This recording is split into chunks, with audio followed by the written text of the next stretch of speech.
Govinda sir ने बहुत मेहनत से अपना नाम बनाया है, ठीक है। बहुत मेहनत लगती है नाम बनाने में, और ऐसे एलिगेशंस जो उनके ऊपर लग रहे हैं तो भाई आपस में अपने हस्बैंड वाइफ बैठ के सॉर्ट करो। किसी को इतना बड़ा डिसरिस्पेक्ट करना is not right. Govinda super star है यार, क्या एक्टर है। तो अगर उनसे कुछ भी गलती हुई है तो उनकी वाइफ को उनसे बैठ के बात करनी चाहिए। फैमिली मैटर बात करो यार, वो लॉयर्स बुलाओ, घर में बैठ के बात करो। बट उन्होंने डिवोर्स फाइल जो किया था वो रिटर्न भी ले लिया उन्होंने। अरे जो मर्जी ले, वो डिवोर्स देना लेना है वो सब ठीक है। तुम कोर्ट में जाओ, डिवोर्स फाइल करो, उनसे एलिमनी लो। क्यों ऋतिक रोशन और उसकी वाइफ का नहीं हुआ? वो भी रिस्पेक्टफुली रह रहे हैं ना। इतना ज़्यादा उनके बारे में उल्टा उल्टा बोल रहे हैं, वो पागल हो गया, ये हो गया। ये कोई लैंग्वेज है क्या? इतना बड़े सुपरस्टार को उसी की वाइफ बोले। सोचो ना कि लोग क्या रिस्पेक्ट करेंगे जब खुद की बीवी इतना उल्टा सीधा बोल रही है। किसी को जीते जी मार देना गलत बात है। गोविंदा का जो ये अफेयर की बातें कर रहे हैं वो बड़ी बात है, या पुलवामा में जो अटैक हुआ था वो नागिन आ रहा था तो मेरे पास था कि तेजस्वी है तो वापस से वो कपल रिपीट करने का प्लान बन रहा था। तेजा का भी सीजन नहीं देखा? तेजा का तो मैंने तेजा के लिए देखा ना, उसके लिए तो देखना ही था। मैं 2 साल काम किया, बहुत अच्छी दोस्त थी मेरी। बट जल्दी ही एक और न्यूज़ आ रही है कि उन दोनों शादी भी करने वाले, तेजा और करण। तो मैं बहुत एक्साइटेड हूँ यार। अच्छा लड़का है करण, दोनों अच्छे आपस में कितने अच्छे लगते चल रहे हैं। Hi, this is Namish Taneja and you are watching me on Bazooka. Hi everyone, मैं हूँ आरजू ठाकुर और आप देख रहे हैं बज़ूका। हाय, सबसे पहले तो आपका स्वागत है बज़ूका पर। कैसे हो आप? मैं ठीक हूँ, आप कैसे हो? एकदम बढ़िया। सबसे पहले तो ऑफ कोर्स मैं जानना चाहूँगी कि ये जो शो आपने लिया है वर्टिकल, उससे भी बड़ी बात कि इस किरदार ने आपको क्यों अप्रोच किया कि ये किरदार आपको करना है? ये मेरे को जिस टाइप का सिनेमा पसंद है, ये गैंग्स ऑफ वासीपुर, मिर्ज़ापुर, ये सिनेमा देखने में मुझे बहुत मज़ा आता है। इनफैक्ट ऑडियंस बहुत इन्जॉय करती है। तो मेरे शो का नाम ही था गैंग्स ऑफ गोरखपुर। तो मैं ये जब नाम सुना और फिर जब मैंने कहानी पढ़ी और मेरे कैरेक्टर के बारे में पढ़ा, तब मैंने डिसाइड करा कि ये शो तो मुझे करना ही है।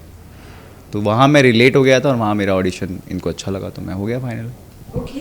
बट अगर आपके किरदार की बात करें तो जैसे हमने देखा है गैंग्स ऑफ वासीपुर, तो उसमें थोड़ा सा आपने देखा होगा कि उनकी जो एक बात होती है, एक बात करने का, इसमें आप बताओ कि आपके किरदार कैसे हैं और आप कैसे बात करते हैं? मैं इसमें ऐसी बात करता हूँ, मैं काफ़ी टाइम हो गया इसमें, बट मेरे जब डायलॉग था वो बोलता है कि एक गाली होती है कि तुम पूछ रहे थे ना हमसे कि जापानी में, अरे गाली वाला है यार मैं कुछ और लाइन बोल देता हूँ। जैसे कि मैं बात करता था कि हम कह रहे हैं ना आपसे, समझे या समझाएं, तो थोड़ा सा ऐसे खींच के। और मेरा एक लाइन भी ऐसे, मतलब जो वहाँ का टोन है ना गोरखपुर का, मैंने पूरी कोशिश की। तो गोरखपुर के लोगों को जब मैं कर रहा था, क्योंकि मैं उनके साथ ही बैठ के दिन में बातें करता था, तो वहाँ के लोकल एक्टर्स को लगा कि मैं वहीं का ही हूँ। तो मुझसे पूछ रहे थे आप कहाँ रहते हैं, कौन से एरिया में रहते, लखनऊ में? मैं नहीं भाई, मैं दिल्ली से हूँ पर बॉम्बे रहता हूँ। कह रहे अरे आपकी तो भाषा सुन के लग ही नहीं रहा है। तो ये लैंग्वेज वहाँ की पकड़ ली थी मैंने। तो जब आप सुनेंगे तो आपको समझ में आएगा मैंने कैसे पकड़ा है। बट जैसे कि अभी हम कोई किरदार निभाते तो बहुत डिफ़िकल्ट होता है वो टंक लाना या वैसी, इसमें आपको कितना टाइम लगा और कितने इजीली आपने ये चीज़ ग्रैब किया? ये देखो, मैं दिल्ली से हूँ ना, तो एक प्लस पॉइंट ये हो जाता है कि हमारी हिंदी अच्छी होती है। और हम आप तुम ये हमारे में होता ही है। दिल्ली में ये हम आप तुम चलता है, तू तड़ाक यहाँ पे ज़्यादा होता है। तो मेरे लिए मेन ये था कि हम और आप इज़्ज़त रखनी है, और जो लहजा में थोड़ा सा खींच के बात करते हैं वो।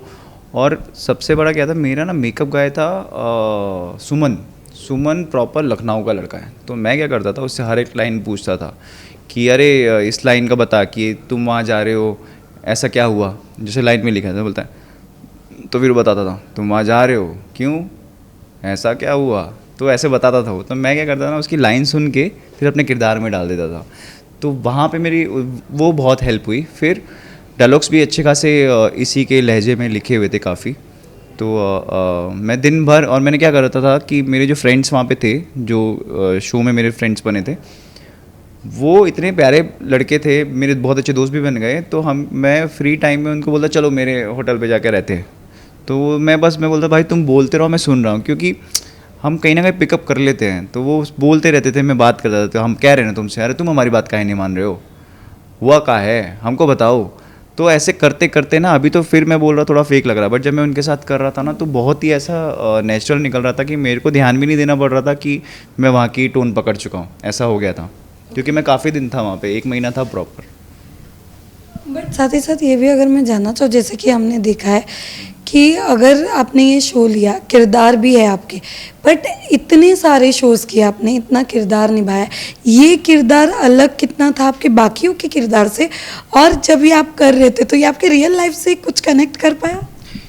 बेसिकली मैं जब टीवी में करता था तो टीवी में क्या होता था कि एक टीवी के तरीके से कहानियाँ होती हैं वो अलग होती है, ये थोड़ी एडल्ट थी और ये बड़े सिनेमा मतलब और ग्रैंड ऑडियंस के लिए थी।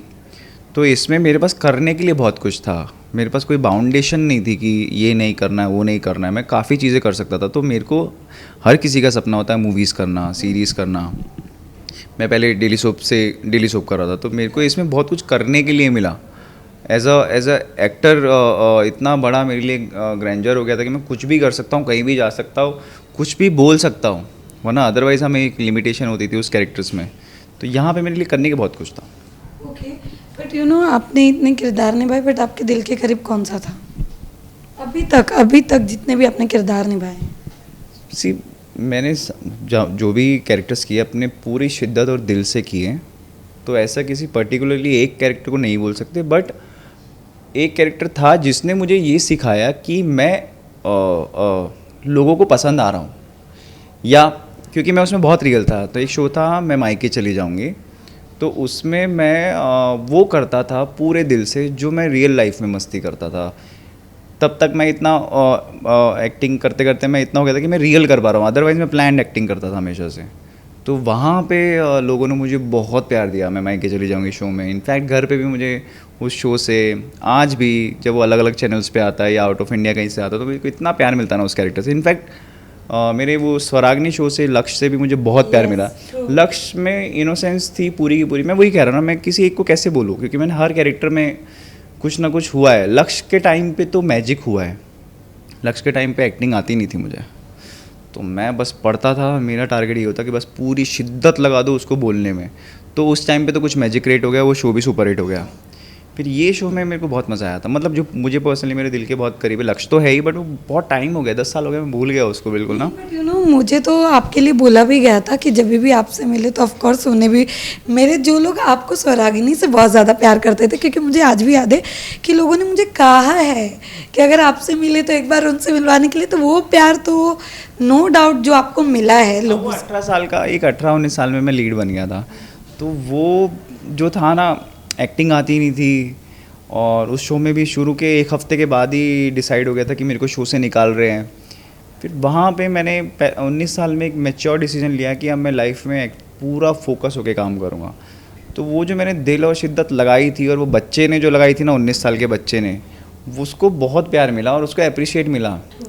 तो वो जो इनोसेंस थी ना, इसलिए लोगों को पसंद समझ में आया, क्योंकि उस वक्त क्या था, सब कुछ जैसे कि अभी अभी नया नया पढ़ के बाहर आया है, कुछ लाइफ के बारे में पता नहीं है, रेंट क्या होता है, ईएमआई क्या होती है, बिजली का बिल क्या होता है, फ़ोन खरीदना क्या होता है, अपनी चादर भी खरीदनी पड़ती है, ये सब कुछ पता नहीं था उस लड़के को। उसको क्या था, पापा मम्मी पैसे दे रहे हैं, मैं काम कर रहा हूँ, वहाँ से पैसे आ रहे हैं, क्या होता है मतलब फ़ोन का बिल क्या होता है, कुछ नहीं पता उसको, सुबह खाना मिल रहा है। तो वो एक इनोसेंस थी उसके अंदर, और उस इनोसेंस को जो मेरे टाइम को मैंने यूटिलाइज़ करा अपने क्राफ्ट में, तो उससे बहुत प्यार मिला मेरे को। बट यू नो एक और चीज़ हमने देखी, ख़ास चीज़ ये थी कि आज भी टिल नाउ इंस्टा पर बहुत ज़्यादा रील्स वायरल हो रहे हैं, स्वरागिनी वाले आपने देखे होंगे। कैसा लगता है जब वो रील्स आपके फीड में आती है, हाउस फीलिंग कैसी? मेरे को लगता है, मतलब मैं बस, मेरा ना हमेशा से एक चीज़ क्लियर थी, मैं 17-18 साल में एक चीज़ को लेके बहुत ही मैच्योर था कि मैं जहाँ पे हूँ मैं इतनी मेहनत करूँ कि 10 साल के बाद जब मैं अपना पुराना कुछ भी काम देखूँ, भले ही मैं नहीं कह रहा मैं कोई सुपरस्टार बन गया हूँ, बट यू नेवर नो कब बन जाऊँ। तो मेरा पॉइंट ये था कि अगर मैं 10 साल के बाद अपना पुराना काम देख रहा हूँ, तो उस वक्त मेरे पास जो जो चीज़ें अवेलेबल थी उसका क्या मैंने सही यूटिलाइज़ किया, क्या मेरी मेहनत में कोई कमी तो नहीं थी। तो अगर आज मैं देखता हूँ वो सब रील्स देखता हूँ जब वो आ रही होती है, और लकीली वो शो बहुत ही अच्छा लिखा हुआ था, हमारे बहुत अच्छे प्रोड्यूसर्स, उनकी राइटिंग बहुत अच्छी है, तो वो शो देखता हूँ तो मेरे को बहुत ही प्राउड फील होता है कि यार नमिश, मैं अभी 31 हूँ, तब मैं 19 का आऊँगा, तो मैं बोलता यार तूने उस वक्त तेरे पास जो भी था ना, तूने पूरी मेहनत करी है, आज तेरी वो मेहनत की वजह से देखो ना, मैं वो शोज़ की वजह से ही तो इतने सारे शोज़ मिलते हैं, अभी आज भी मिल रहा है, आप भी मेरे को उससे जानते हो। 10 साल हो गए और आज भी याद है लोगों को। तो बस यही था कि मैं आज भी देखता हूँ, बहुत हैप्पी, एक बहुत ही अच्छी फीलिंग है। और इनफैक्ट मेरे जो को एक्टर्स थे, हैली, तेजस्वी, मेरे जो डैड बने थे, मेरी मॉम जो बनी थी, बाकी जितने भी कैरेक्टर्स थे वो सब ने पूरे दिल से काम किया। तो मेरे को ना अब ये समझ में आ गया है कि सुपर हिट शोज़ कैसे बनते हैं, जब सारे लोग पूरे दिल से काम करें और एक्टर जब तड़प रहा होता है ना कुछ अच्छा काम करने के लिए, तब बनते अच्छे शोज़। बट किसी से बातचीत होती है? हाँ, हमारा ग्रुप है और कभी कोई दिख जाए कहीं किसी शो में के दौरान दिख जाए तो हम सब रुक ठहर जाते हैं, क्योंकि 2 साल साथ में काम किया है और बहुत मज़े किए और सुपर हिट शोज़ हमने सक्सेस के मज़े लिए सबने साथ में। तो एक ग्रुप है हमारा व्हाट्सएप पे, उस पर बर्थडेज विश होते रहते हैं या कुछ मीम्स डलते रहते हैं उसमें। और हाँ, सब टच में तो हैं। बट किससे सबसे ज़्यादा बात होती है? हमें थोड़ी मुलाकात जो हो जाती है। मुलाकात का ना बेसिकली क्या हो गया कि सब अपनी अपनी जर्नी में है, तो ज़्यादा मुलाकात नहीं हो पाती है। बट हाँ, कभी हमारे शोज़, जैसे कभी मेरे पास कोई शो आया है उसमें बोलते हैं कि अरे हैली हीरोइन है, या पहले जो आ रहा था, अभी तो हैली नहीं कर रही है, आई थिंक वो उसने टीवी नहीं कर रही है, अवॉइड कर रही है। फिर अभी नागिन आ रहा था तो मेरे पास था कि तेजस्वी है, तो वापस से वो कपल रिपीट करने का प्लान बना था, तो वापस हमारी जर्नी कभी मैच नहीं हुई, तो ऐसे कभी नहीं है। बट हाँ, हम लोग एक दूसरे के लिए जस्ट कॉल अवे ही हैं, बट कुछ काम तो होना चाहिए ना, कोई रीज़न तो बात करने का। वेल साथ ही साथ ऑफ कोर्स ये भी जानना चाहेंगे, काफ़ी रियलिटी शो आ रहे हैं, आपने देखा होगा कि आजकल तो रियलिटी शो बहुत ज़्यादा आ चुके हैं। अगर आगे आपको मौका मिल रहा है तो आपका कौन सा फेवरेट है और आप कौन सा करना चाहोगे? मैं नहीं करूँगा रियलिटी शो, मेरा क्लियर है। बहुत ही फ्यू पीपल्स आर लेफ्ट जो अपने क्राफ्ट को लेके आगे लेके जाना चाहते हैं। ये अभी एक बबल है। हाँ, मतलब क्योंकि ऐसे 3 लोगों ने हमें इंटरव्यू दिया था 10 जिन्होंने साल से तो मैं बोल रहा हूँ, 10 साल से तो मेरे पास आ ही रहा है, तब से तो मैं मना कर रहा हूँ। बट मैं अभी भी यही बोल रहा हूँ कि अगर मुझे कभी लगा कि मैं रेडी हूँ, रियलिटी शोज़ की एक ऑडियंस होती है, ठीक है, अगर मैं उस ऑडियंस को वहाँ पहुँच के वैसा नहीं कर पाऊँ जो वहाँ पे चाहिए, तो क्या मतलब है? तो मेरा ब्रेन भी रेडी होना चाहिए। तो मुझे लगता है कि मैं उस ऑडियंस को वैसा कंटेंट नहीं दे पाऊँगा, क्योंकि मैं इतना बिची नहीं हूँ। मतलब बिची मतलब हम डिस्कस करता हूँ अपने घर में भी, बट इस लेवल की बिचिंग नहीं आती है जिसको कंटेंट बोलते हैं। वो वाला कंटेंट मुझे नहीं आता है अभी, जब आएगा तो शायद दिख जाओ। बट कोई तो रियलिटी शो फेवरेट होगा या देख रहे होंगे आप? नहीं, मैं नहीं ऐसा नहीं, देखता नहीं हूँ, मेरे घर में चलता रहता है, बट फेवरेट नहीं बोल सकता, बट चलता देख लेते। जब बीच में देख रहा था मैं, बिग बॉस जब आ रहा था तब देख रहा था। फिर ऐसे भी किसी रियलिटी शो ने मुझे होल्ड नहीं किया। बहुत सारे शोज़ है जो आई थिंक मेरा फ्लेवर नहीं है रियलिटी शोज़। बट तेजा का भी सीजन नहीं देखा आपने? तेजा का तो मैंने तेजा के लिए देखा ना, उसके लिए तो देखना ही था। मैं 2 साल काम किया, बहुत अच्छी दोस्त थी मेरी, तो उसके लिए मैंने देखा। तेजा ने बहुत अच्छे काम किया, वो वही ना, उसकी पर्सनैलिटी उसने दिखा दी उसमें, तो उसके लिए देखा था। बट जल्दी ही एक और न्यूज़ आ रही है कि उन दोनों शादी भी करने वाले, तेजा और करण। उसके लिए कितना एक्साइटेड हो, जाने वाले हो या नहीं? नहीं, ऑब्वियसली अगर शादी हो रही होगी तो इनविटेशन तो आएगा, तो मैं बहुत एक्साइटेड हूँ यार। अच्छा लड़का है करण, दोनों अच्छे, आपस में कितने अच्छे लगते हैं, चल रहे हैं, तो शादी होगी तो बहुत खुश हूँ। तेजा के लिए तो बहुत खुश हूँ। हाँ, ओके। वेल साथ ही साथ एक और चीज़ अभी जो बहुत ज़्यादा ट्रेंड हो रहा है वो है कंट्रोवर्सी।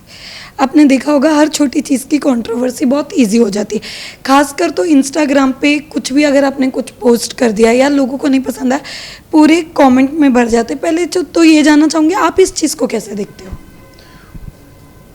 मतलब कंट्रोवर्सी एज इन एक पर्टिकुलर कोई कंट्रोवर्सी? लाइक जैसे भी हाल ही में आपने देखा होगा कि गोविंदा सर और सुनीता मैम की वीडियोस काफ़ी बाहर आ रही, जहाँ पे सुनीता मैम गोविंदा सर के लिए कहते हुए नजर आ रहे हैं और गोविंदा सर ने भी उसका रिप्लाई दिया है। देना पड़ा। सी, वो जिस लेवल पे बैठे हैं ना, जिस लेवल पे बैठे, आई थिंक उनको म्यूचुअली ही सॉर्ट करना चाहिए। एक लेवल भी होता है, आपको अपना स्टैंडर्ड नहीं भूलना चाहिए। और गोविंदा सर ने बहुत मेहनत से अपना नाम बनाया है, ठीक है, बहुत मेहनत लगती है नाम बनाने में। और ऐसे एलिगेशंस जो उनके ऊपर लग रहे हैं कि ये किया, वो किया, फलाना किया, ढिमकाना किया, भाई कोर्ट जाओ ना।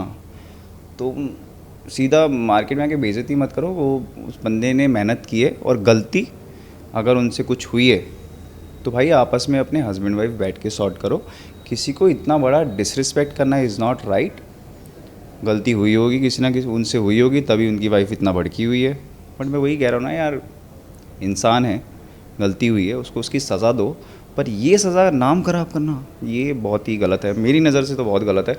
और जिस लेवल पे बैठे हो तुम यार, 200-500 करोड़ के मालिक हो, तुम्हारे बच्चे हैं, उनकी शादी है, बहुत कुछ है लाइफ में, क्यों ये डिसरिस्पेक्ट करवाना है यार। गोविंदा सुपरस्टार है यार, क्या एक्टर है। तो अगर उनसे कुछ भी गलती हुई है तो उनकी वाइफ को उनसे बैठ के बात करनी चाहिए, फैमिली मैटर बात करो यार, वो लॉयर्स बुलाओ, घर में बैठ के बात करो, थेरेपिस्ट बुलाओ, आपस में बात करो, सॉर्ट करो। मीडिया में क्यों करना इतना ज़्यादा। फाइल भी किया था। जिस तरीके से ये कर रहे हैं तो क्या और क्या क्या ये लाएंगे बाहर। तुम तो मतलब एडल्ट बना दिया तुमने, मतलब इतना ज़्यादा कि इतना ज़्यादा उनके बारे में उल्टा उल्टा बोल रहे हैं, वो पागल हो गया, ये हो गया। ये कोई लैंग्वेज है क्या? मतलब क्या हमारी घर की लेडीज़ जो है, जो हमारे हिंदुस्तान में जो बोलते हैं कि एक इज़्ज़त रिस्पेक्ट, क्या ये लैंग्वेज है कि इतना बड़े सुपरस्टार को उसी की वाइफ बोले? सोचो ना कि लोग क्या रिस्पेक्ट करेंगे जब खुद की बीवी इतना उल्टा सीधा बोल रही है। इवन शुगर डैडी भी बोला गया था, जहाँ तक आपने देखा था। मैं कह रहा हूँ कि वो उनसे गलतियाँ हुई होंगी, इसमें कोई डाउट नहीं है, तभी बीवी भड़की हुई है। पर किसी को जीते जी मार देना गलत बात है। तुम उनको, उसका जब अस्तित्व ही नहीं रहेगा, इतनी डिसरिस्पेक्ट हो जाएगी, तो बंदा जी के भी क्या करेगा। तो इससे पहले कोई गलत स्टेप ना ले ले कोई बंदा, इतना डिसरिस्पेक्ट नहीं करना चाहिए। आपस में बात करो ना यार, जब 2 बच्चे करे थे तो बता के करे थे क्या? तो फिर इतना ज़्यादा ओपन अप नहीं होना चाहिए ना आपको अपने। मुझे ऐसा लगता है कि ये मैं तो बिल्कुल ही खिलाफ उस चीज़ के। भाई बड़े से बड़ा मैटर होता है, बड़े से बड़ा मैटर होता है। जो मोदी जी है, हमारे पुलवामा में जो हुआ, इतना बड़ा कांड हुआ, साइलेंटली कर आए ना कांड, लैंग्वेज तो नहीं ख़राब करी क्या?